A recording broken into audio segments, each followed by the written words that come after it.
Olá, pessoal, tudo bem? Sejam todos muito bem-vindos ao Estação Turismo. Hoje estou aqui mais uma vez com a Rose Camargo. Tudo bem, Rose? Oi, Ju, tudo bem? Tudo bem. Oi, gente, tudo bem? Estamos aqui para mais um programa Estação Turismo e hoje estamos com um convidado aqui, né, Ju? Hoje estamos com um convidado muito especial. Vou dar uma apresentadinha rápida para vocês saberem. Ele hoje é presidente da ONG Cuesta Viva.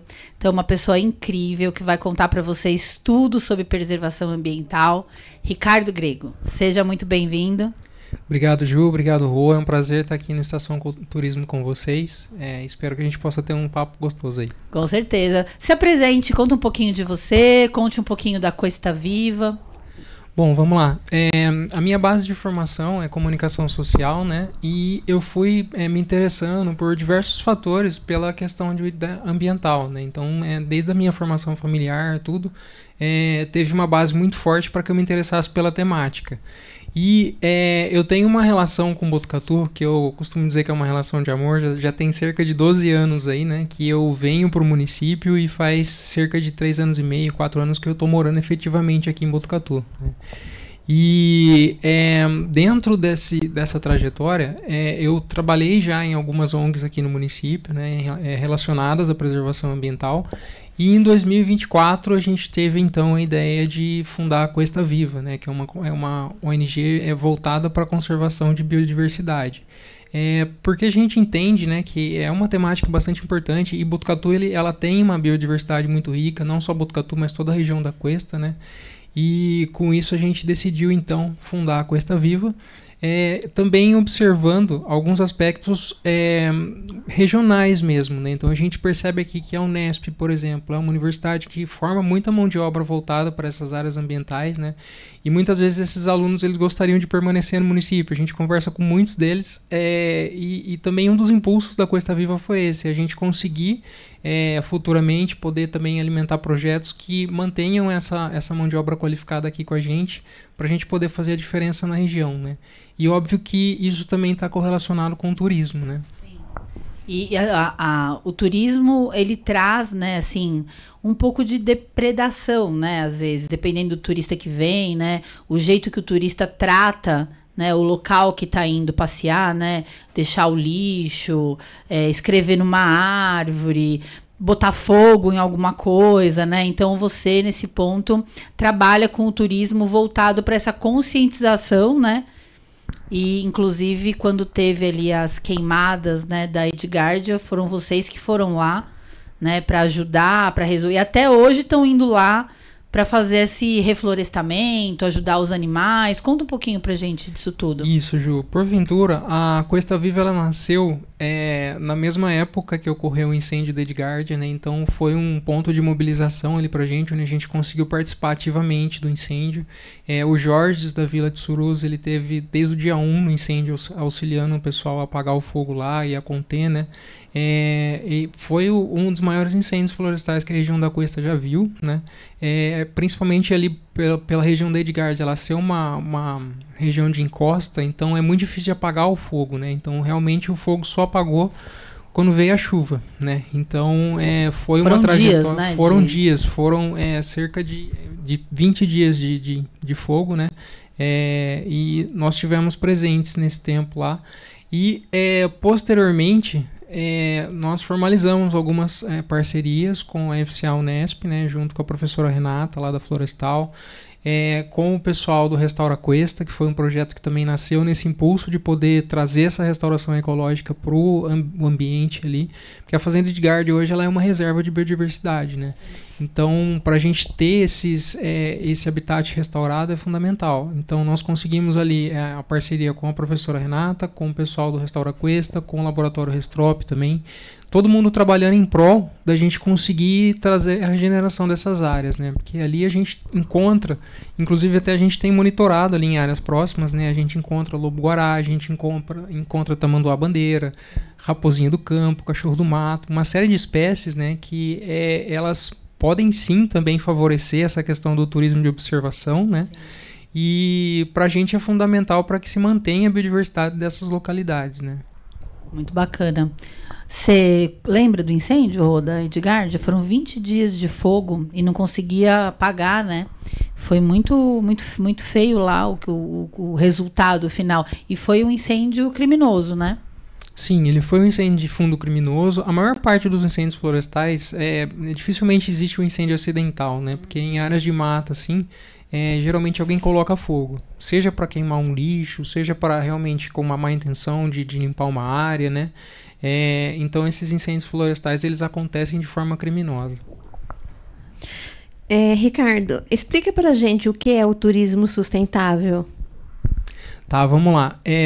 A gente tem o ecoturismo, né? Que a gente tem essa exploração do ecoturismo, que muitas vezes as pessoas elas vão até os locais para poder ver as belezas naturais, né? E a gente tem o turismo científico de observação, que também faz parte do turismo sustentável, né? Onde a gente consegue ter essa contemplação da natureza, ter a contemplação das espécies, né? Então a gente, aqui em Botucatu, principalmente, a gente tem essa questão da avifauna muito forte. Então a gente tem alguns projetos já da professora Silvia Passarinhano que acontece há anos, né? E a gente percebe que a gente conseguiu utilizar os atributos da natureza como um ativo ambiental, né? Então quando eu falo assim como ativo ambiental, é a gente enxergar a oportunidade turística dentro daquilo que a natureza oferece para nós, né? Então, por exemplo, a observação de aves, ela movimenta diferentes mercados. Ela movimenta desde a pessoa que se hospeda na cidade para poder avistar um passarinho, né? Até a pessoa que faz esse monitoramento, faz esse acompanhamento, né? Então a gente consegue ver que a cadeia, né, do turismo ela pode ser movimentada a partir de ações que favoreçam a conservação da natureza também, né? E quando a gente entra nesse aspecto do turismo sustentável e do turismo de conservação e do turismo de observação, a gente tem alguns exemplos que são muito latentes para a gente. Então, por exemplo, a gente olha o Pantanal hoje, né? O Pantanal hoje, boa parte do Pantanal ele sobrevive através de um único indivíduo que é a onça-pintada, né? Então o turismo lá é movimentado através da onça-pintada. Então uma onça-pintada ao longo da vida dela ela gira em torno para a comunidade em torno de $100 mil, né? Então se a gente for pensar, esses turistas que vão para lá, eles vão para lá muitas vezes, eles querem ver um tamanduá-bandeira, eles querem ver um lobo-guará e eles voltam frustrados porque lá muitas vezes eles não vêm, né? Então, eu fui pro Pantanal, eu fiz essa viagem pro Pantanal. Sério? Que gostoso. Fui. E assim, eu que gosto de viajar, né? A gente sempre compara muito, né, as coisas. Sim. E realmente, lá, eles vendem muito a observação, né?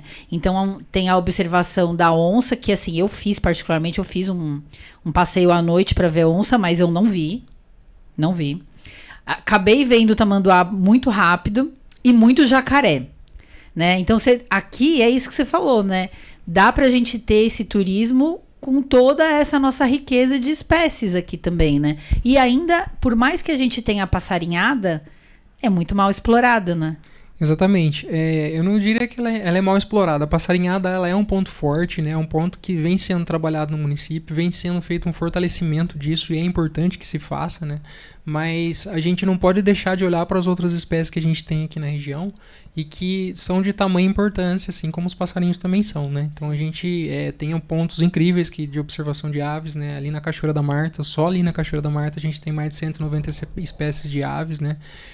Na FEB também a gente tem mais de 230 espécies catalogadas, né? Então a gente tem uma biodiversidade tremenda nessa questão da avifauna, só que a gente tem que também olhar para os nossos mamíferos, para a mastrofauna, né? Para outros indivíduos que têm a mesma importância, né? Que a avifauna tem para o município. Então a gente, como a Ju falou, dá para a gente explorar mais isso, dá para a gente conseguir trazer mais turistas interessados nesse tipo de observação, nesse tipo de interação com a natureza, né? E também a gente gostaria de ver os java-porco, né, Rô?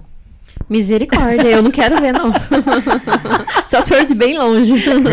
Nossa, eu nunca vi, mas falou que nessa região tem, né? Então, o java-porco, ele é uma problemática, porque ele é uma espécie exótica invasora, né? Então ele não deveria estar aqui, ele é diferente do cateto, que ele é nativo, né? Então a gente tem o porco cateto, que ele é nativo, ele é mais raro de ver, só que o java-porco são espécies que o pessoal trouxe para criação e acabou alastrando, né? Então ele é uma problemática, até no sentido de ter que ser feito um controle populacional disso, né? Então a gente tem várias polêmicas aí relacionadas a isso. A gente tem gente que é a favor da caça, do abate do javaporco.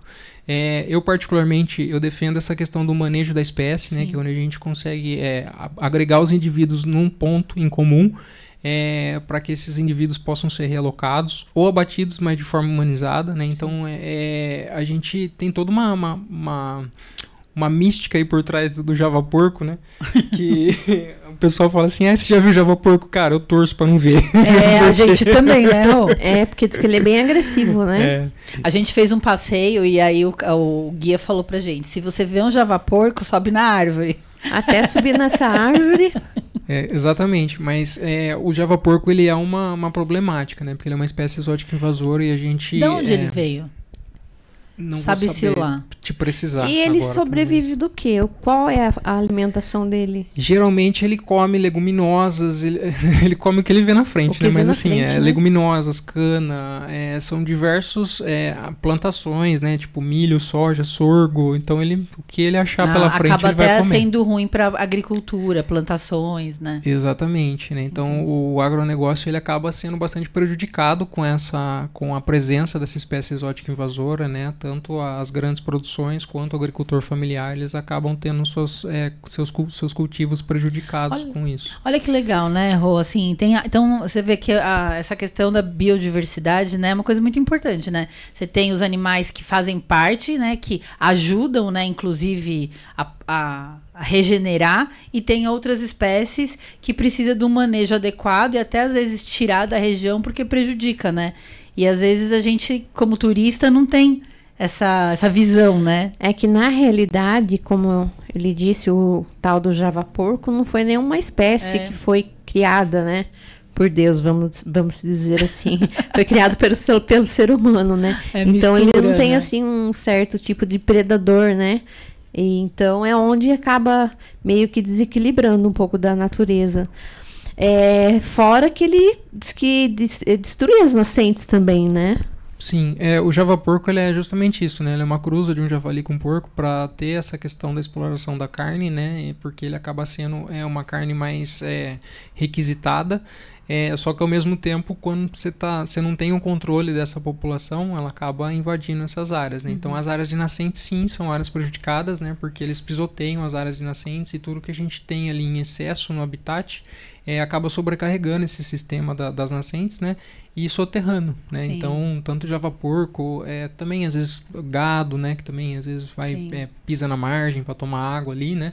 Acaba prejudicando um pouco essa questão das nascentes, né? Vamos falar um pouco das nascentes. Aqui nessa região temos muitas nascentes, né? Para quem não conhece, temos aqui o Aquífero Guarani. Exatamente. Aqui a região nossa é uma região muito especial, né? Nós temos aqui Botucatu, particularmente, é um município que toma água de chuva, né? Isso quem me ensinou foi o Tita, da ONG Nascentes, inclusive, né? Que Botucatu ela toma água de chuva porque, como a gente está no topo da serra, a gente não recebe contribuintes, né? Então a gente está na margem do Rio Tietê, a gente está na margem do Rio Paranapanema, só que eles não sobem a serra. Então tudo que chove aqui, precipita aqui no município, né? Ela infiltra na terra, ela vai para os canais de água, né? Para os canais pluviais. E ela acaba aflorando, né? Então a gente é contribuinte, então a gente contribui para o Rio Tietê, a gente contribui para o Rio Paranapanema, e nessa contribuição também é onde a gente tem o nosso abastecimento municipal, né?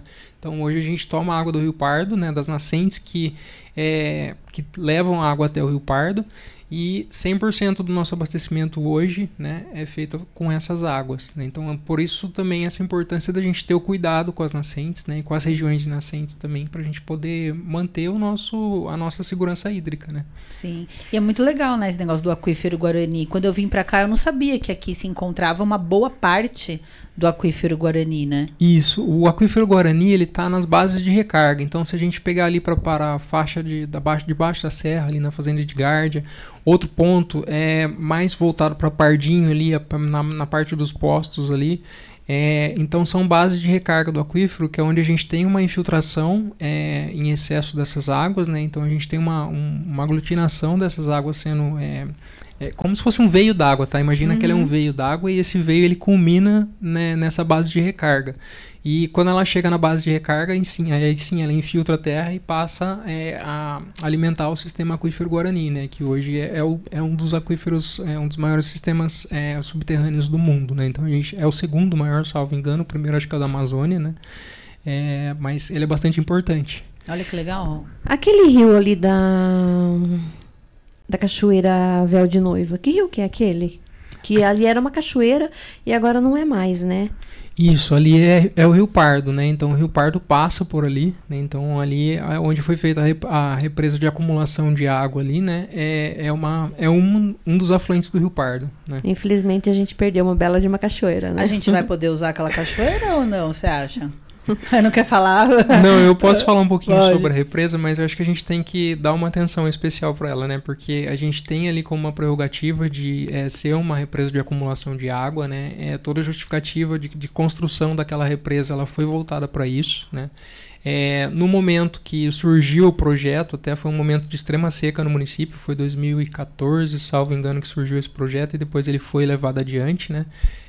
E na gestão anterior, inclusive eu particularmente, eu tive alguns enfrentamentos, né, porque eu acredito que a gente tinha que cuidar dos sistemas das nossas nascentes, né, e não só acumular, né. Então não adianta a gente ter uma piscina enorme ou uma caixa d'água enorme se a gente não cuidar das nossas nascentes, né. Sim. E então a gente teve algumas percas ali da paisagem, né, a gente teve a Cachoeira Véu de Noiva.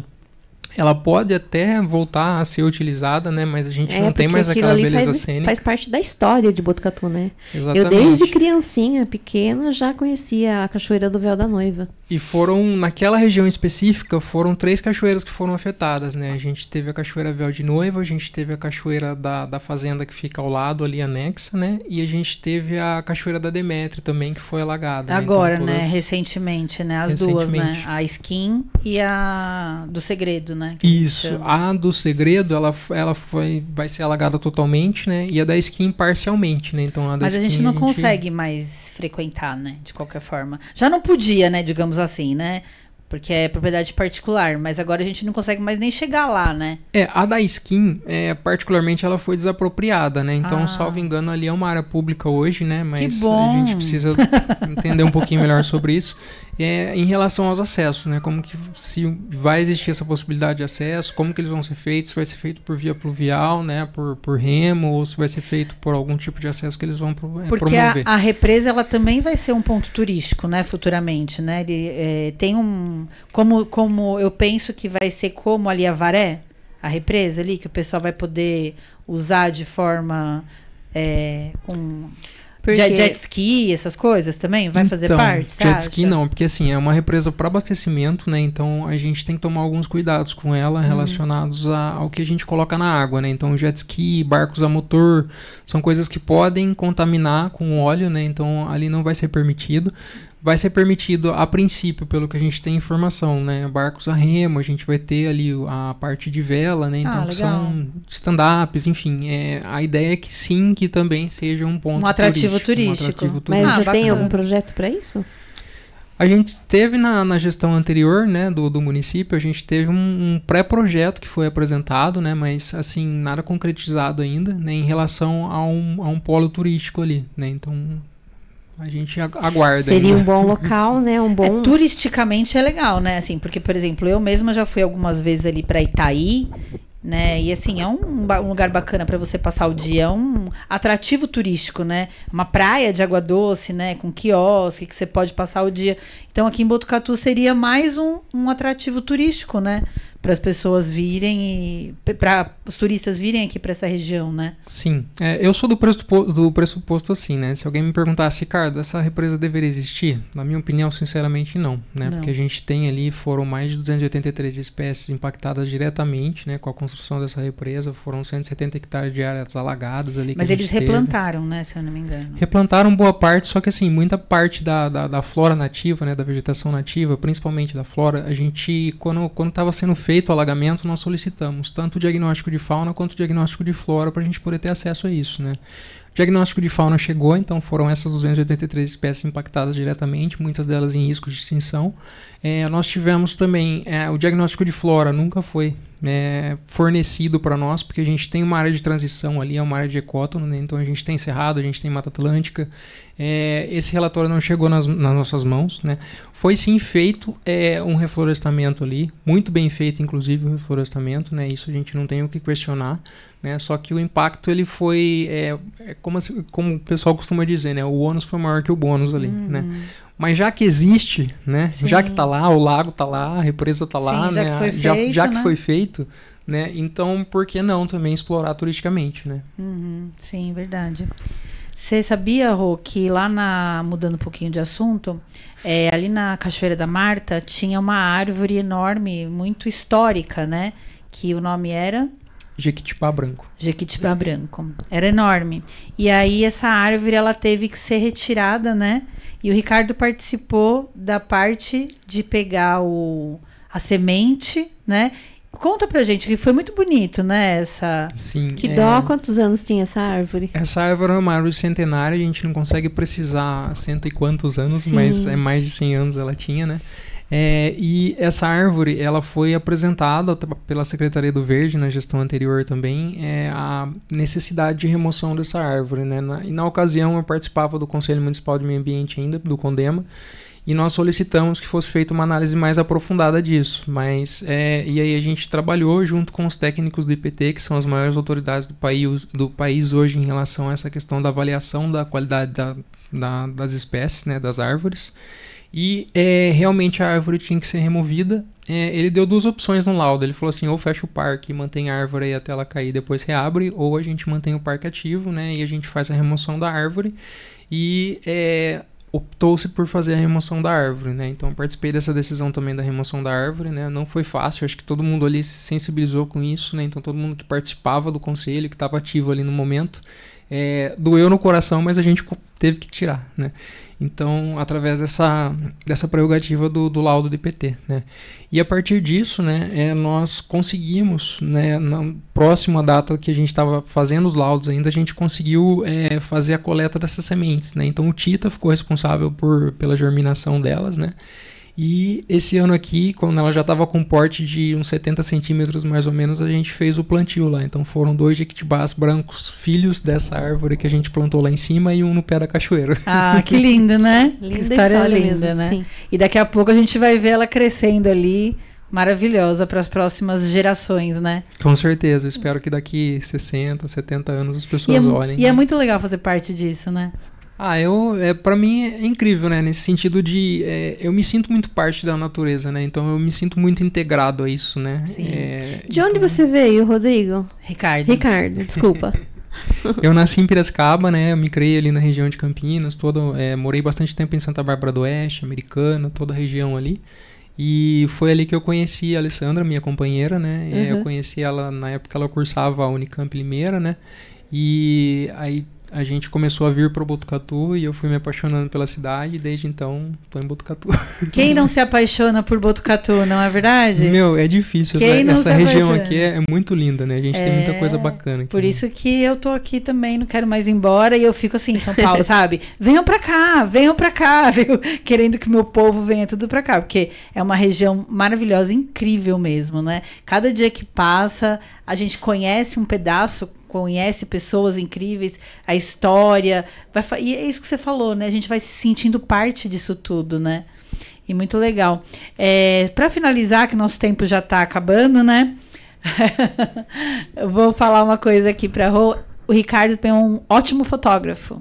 Eu tava olhando lá no Instagram dele. Cada foto maravilhosa, umas aves, né? Muito lindo mesmo. E ele tem um olhar diferente para as fotos, Sim. né? Outro dia ele tirou a foto de uma plantação, não sei se é assim que fala, posso estar falando besteira, não sei se é plantação de cogumelo ou é cultivo de cogumelo. Nenhum dos dois, enfim.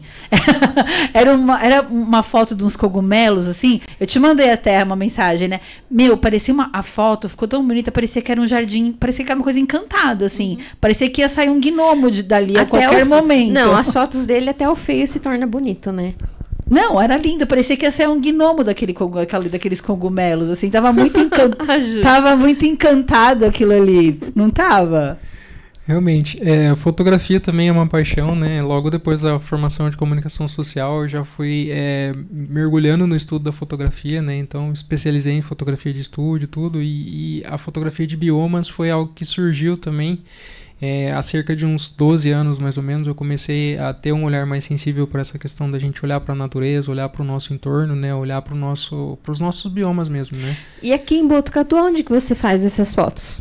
Meu, aqui... Onde que é um lugar assim que você fala, em tal lugar dá pra fazer fotos lindas? Tem N pontos, assim, né, aqui em Botucatu, mas se a gente for elencar alguns que são meus preferidos, assim, a FEB, que é a Floresta Estadual de Botucatu, tem muita coisa legal lá, que são 36 hectares de cerrado, né? Eu acho que eu fiz a passarinhada lá, na floresta... E também temos a Cachoeira da Marta, que é fantástico, lá tem alguns pontos bem bacanas. A região da Demétria é bem legal também. A Demétria é incrível, né, gente? Eu sou apaixonada pela Demétria. Ali atrás da escola. E a parte ali do Rio Bonito, não? A parte do Rio Bonito também, né? Sim. Inclusive ali no Rio Bonito, curiosidade, né? A gente tem ali o tuiuiu também, né? Que é uma espécie migratória, então em alguns períodos do ano é possível se fazer registro deles ali, né? Tuiuiu. Inclusive o Samuel, que é um fotógrafo também daqui de Botucatu, grande amigo meu, ele também, todo ano ele passa por ali também para fazer uns registros dos tuiuius, né? Eu falei, é do Pantanal? Ele falou, não, é do Rio Bonito. O tuiuiu é aquele grandão, né? Que é... Isso. Eu vi tuiuiu, eles são enormes, né? Eles chegam a ter mais de 1 metro de altura, o tuiuiu. 1 metro? Eles são enormes, é um pássaro gigantesco. Muito legal. Não sabia que tinha aqui na região do Rio Bonito. Olha, tá vendo que legal? Mais uma coisa que a gente aprendeu, além de todas as outras, né? Mas eu não sabia que tuiuiu tinha aqui. Muito bacana, viu? Ricardo, obrigada, viu, por você ter vindo. Muito legal o nosso bate-papo, conhecer o seu trabalho. Quer deixar alguma mensagem, algum convite para o pessoal, para os turistas também cuidarem bem aqui do local quando vierem? Deixa uma mensagem bacana. Beleza, eu que agradeço a oportunidade de estar aqui com vocês hoje na Estação Turismo, né? Agradeço o convite, Ju, agradeço o convite, Rô. Eu queria deixar aqui, então, um convite também para as pessoas conhecerem um pouquinho mais do trabalho da Cuesta Viva, né? Que a gente está disponível hoje no nosso site, no cuestaviva.org.br, no nosso Instagram também, @cuestaviva. Lá vocês podem encontrar mais informações também relacionadas a como contribuir com os projetos, né? E também a como participar ativamente desses projetos. E o convite que fica é para que as pessoas venham sim conhecer Botucatu, a região da Cuesta aqui, que possam se encantar com ela, assim como eu me encantei, né? E que também possam se sentirem parte para poder preservar junto com a gente. Muito legal, bacana, né? Muito. Você tem algum canal assim no YouTube ou não? Não, no YouTube atualmente eu não tô alimentando nenhum canal. Uhum. Mas aí, pessoal que quiser conhecer mais o trabalho, o site da Cuesta Viva, também tem o Instagram, Cuesta Viva, e o seu próprio Instagram, né? Ricardo Greco. @Ricardo, né, tá escrito ali na notinha, mas de qualquer forma, eu sempre deixo na descrição dos vídeos, então quem quiser vai estar lá escrito a descrição, vai estar o site, vai estar o Instagram, para vocês conhecerem o projeto, ajudarem, e acho que é muito isso que o Ricardo falou, né, quando a gente se sente parte, a gente preserva, né, muito legal, obrigada pela mensagem, viu? Eu que agradeço. Foi um prazer tê-lo aqui com a gente essa noite. Espero que venha mais vezes, né, Ju? Qual é o nosso recadinho para o nosso público, Rô? Recadinho para o nosso público? É que assistam agora o nosso programa, né, o Estação Turismo. Sigam a gente lá no YouTube. Se inscrevam, ativa lá o sininho. Que mais, Ju? Curtam, compartilhem nossos Instagrams, Juliana Gomes e Rose Camargo. E cada semana um convidado novo. A gente vai fazer passeios também. Então vai ter muita coisa legal para vocês acompanharem a gente por toda essa região da Cuesta Paulista. Obrigada, pessoal, e até a próxima. Obrigada, até a próxima. Tchau, tchau.